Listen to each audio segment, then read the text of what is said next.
I'm showing you something I don't normally buy, which is needlepoint, and unusually it's actually stitched onto velvet, and it's the most beautiful piece.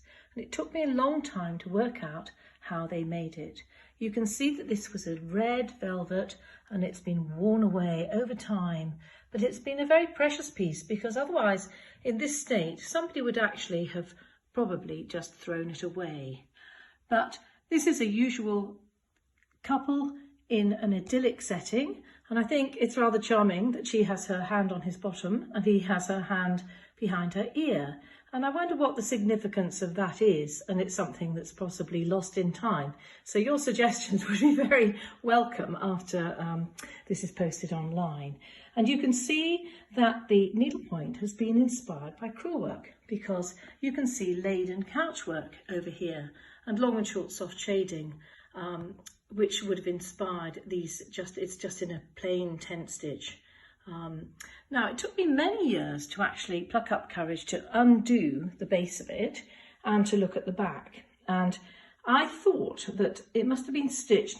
Oh, I couldn't really decide how it had been stitched actually, but we think that it was stitched onto canvas on the back and then just caught through.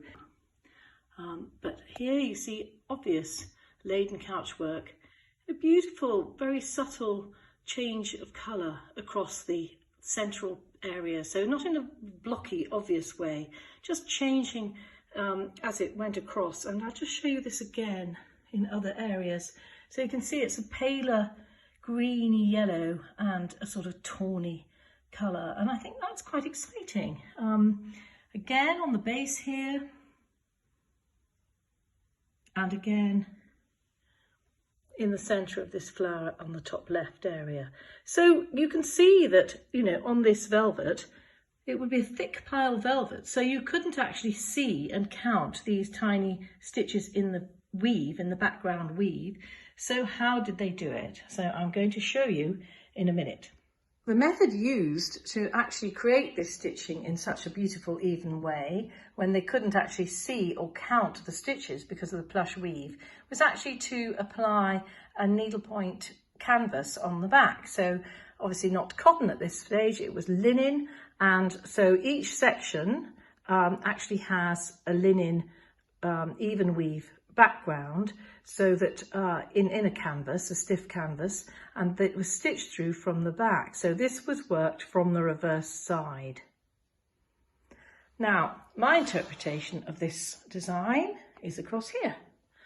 I'm here, the happy couple, and you can see that the comparison, sorry about my wobbly camera work, I keep saying I'm going to get better at this, but I haven't yet, and is to actually keep that slight variegation across the interior of each flower, and on this one and on here, and I've copied the colours pretty well and used exactly the same colours as the reverse side of the original needlepoint. So I'll just show you this leaf, for example, and then I'm going to take you across to this one.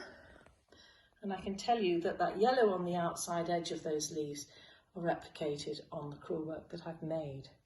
I really enjoyed actually making this piece, because I quite enjoy things through in sections. So, you know, working that left-hand branch down through all the features and the berries and the seeds, I think that, you know, in raising them up just with a bit of a padded satin stitch there and just changing the colour within some of the leaves, it was quite fun to do. And then, you know, working an extra little bit of a hummock at the base to ground that piece of a tree, which the original didn't actually have on the needlepoint piece.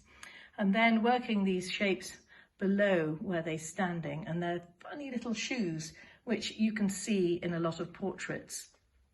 Shoes are very important, and usually these were lined with red at this time.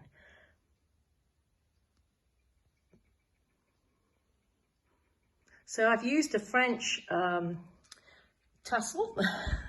So the braid around the edge, it's just French silk antique tassel that I just happened to collect at an auction, just in a bundle of all sorts of textiles. So I know my daughter's not very keen on me using spotty things around the edge, but I absolutely love it. And you know, when you actually sit these up, you get that extra bit of movement in the tassels, and it just makes it very vibrant, I think.